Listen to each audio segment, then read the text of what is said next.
तो इसलिए 7वें दिन तक सभी लोग तैयार हो जाओ ढंग से, किसको क्या छोड़ना है, कुछ ना कुछ तो बदलाव लाना ही पड़ेगा। भाई कथा सुनोगे 7 दिन 3-3 घंटे बैठे रहते हो, सुन के एक कान से दूसरे कान में निकाल दिया, कुछ फायदा हुआ? कुछ नहीं। अपने अंदर कुछ बदलाव लाओगे तभी फायदा होगा। तो इसलिए इन 4 स्थान पर कलयुग रहता है। तो कलयुग बोला कि अरे महाराज, आपने जो मुझे 4 स्थान रहने के लिए दिए हैं ये तो सारे गंदे हैं, कोई एक अच्छा सा स्थान दे दीजिए। तो श्री परीक्षित जी ने कलयुग को स्वर्ण में यानी सोने में रहने के लिए स्थान दिया। लेकिन अब सोना तो सभी के पास है, हर कोई गोल्ड पहनता है, सभी पहनते हैं, तो इसका मतलब हुआ कि सबके सोने में कलयुग रहता है, जो भी सोना पहनेगा उसमें कलयुग है। तो ऐसा नहीं है, क्योंकि गीता में भगवान कहते हैं कि धातुओं में जो मेरा स्वरूप है वो स्वर्ण है, सोना है। तो इसीलिए जो अनीति से कमाया हुआ सोना होता है उसमें कलयुग रहता है, नीति से कमाए हुए सोने में भगवान का निवास होता है। तो श्री परीक्षित जी अपने घर आए। घर आके श्री परीक्षित जी एक दिन जंगल में शिकार करने के लिए जा रहे थे, तो एक सोने का बहुत सुंदर मुकुट था। परीक्षित जी ने उस मुकुट को पहन लिया और जंगल में चल दिए। और वो जो मुकुट था वो जरासंध का मुकुट था, अनीति से कमा हुआ मुकुट था, इसलिए उस मुकुट में कलयुग आके बैठ गया। अब जैसे ही कलयुग परीक्षित जी के मुकुट में बैठा तो परीक्षित जी की बुद्धि भ्रमित हो गई।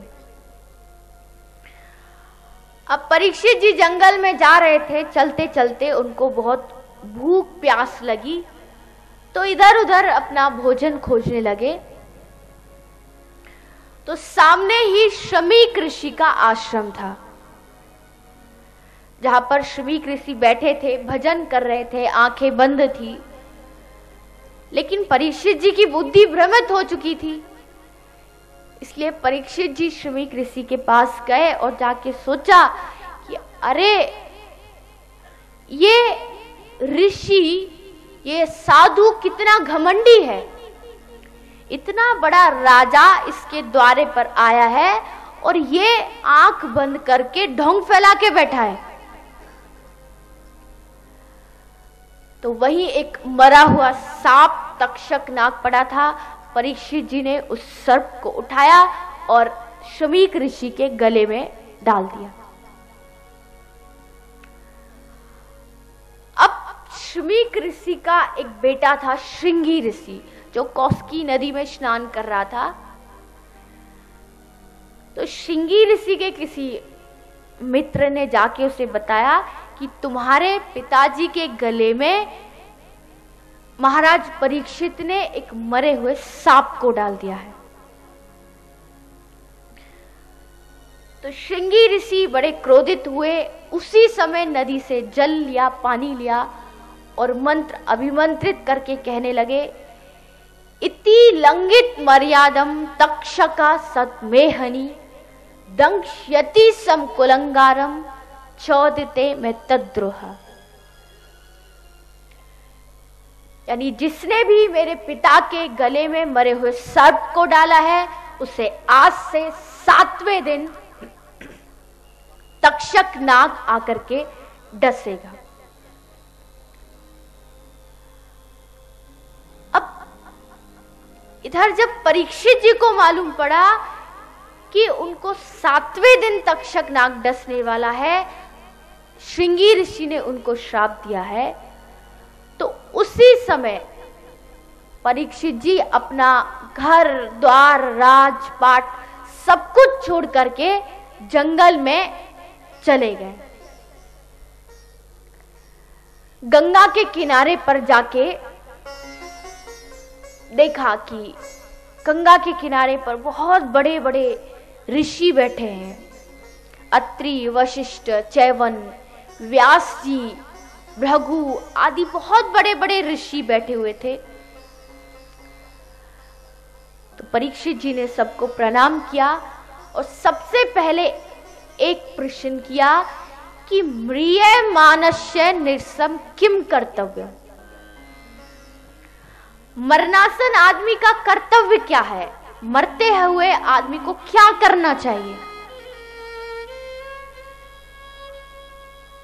तो इतना कह ही रहे थे कि इतने में ही वहां पर तत्रा भवद भगवान व्यास पुत्रो यदिच्छसि गाम तमानोपेक्ष अलक्ष्य लिंगो निजलाभुतष्टो व्रतस्य बाले रवधूत वेश। श्री सुखदेव जी अवधूत भेष में, शरीर पर एक भी वस्त्र नहीं है। उस समय सुखदेव जी की आयु 16 वर्ष थी। सुखदेव जी आए, उनके पीछे पीछे गांव के बच्चे ईट पत्थर लेकर के, कीचड़ लेके सुखदेव जी को मार रहे हैं। सोच रहे हैं कि सुखदेव जी ये जो बच्चा है ये पागल है। लेकिन जैसे ही सुखदेव जी भृगु वशिष्ठ ऋषियों के सामने आए तो इतने बड़े बड़े ऋषि भी सुखदेव जी को देखकर अपने आसन से खड़े हो गए।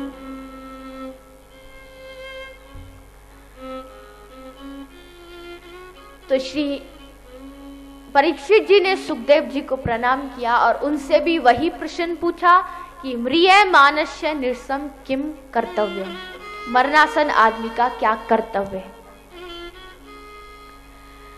तो श्री सुखदेव जी कहते हैं कि हे परीक्षित, तुमने जो मुझसे प्रश्न पूछा है ये बहुत अच्छा प्रश्न है, क्योंकि हर आदमी आज मृत्यु की तरफ जा रहा है।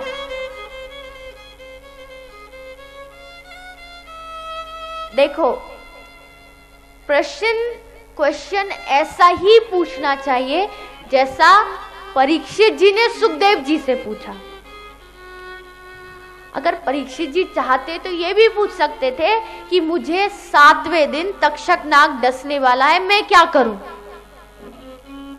लेकिन उन्होंने नहीं पूछा, उन्होंने पूरे संसार के कल्याण के लिए पूछा कि अगर किसी की मृत्यु समीप है तो वो आदमी क्या करे।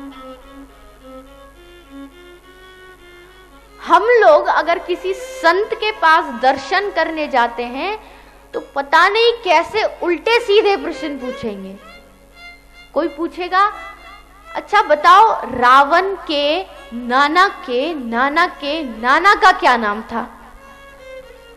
अरे भाई, तुम्हें इतना लंबा रिलेशन निकालने की क्या जरूरत है। लेकिन लोग सोचते हैं कि व्यास जी से ऐसा प्रश्न पूछें जो व्यास जी फंस जाएं, फिर हम सबसे जाके कहेंगे कि हमारे क्वेश्चन का आंसर तो ये व्यास जी भी नहीं दे पाए। सब लोग ये नहीं सोचते कि क्या पूछना चाहिए।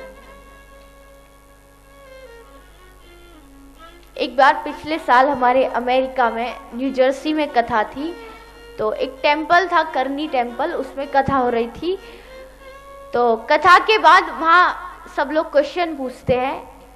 तो कोई कुछ पूछ रहा था, कोई कुछ पूछ रहा था। तो एक आदमी ने पूछा कि अगर वो बोला कि रुक्मणी जी की शादी पहले शिशुपाल से हो रही थी, लेकिन किसी कारण से नहीं हो पाई और भगवान कृष्ण से हो गई। तो अगर रुक्मणी जी का विवाह, उनकी शादी शिशुपाल से हो जाती तब क्या होता। तो देखो कैसे लोगों के मन में क्या क्या प्रश्न उठता है। अरे हो जाती तो क्या होता, ज्यादा से ज्यादा प्रद्युम्न जी नहीं होते जो भगवान के बेटे हैं। ये नहीं सोचते कि भगवान कृष्ण की शादी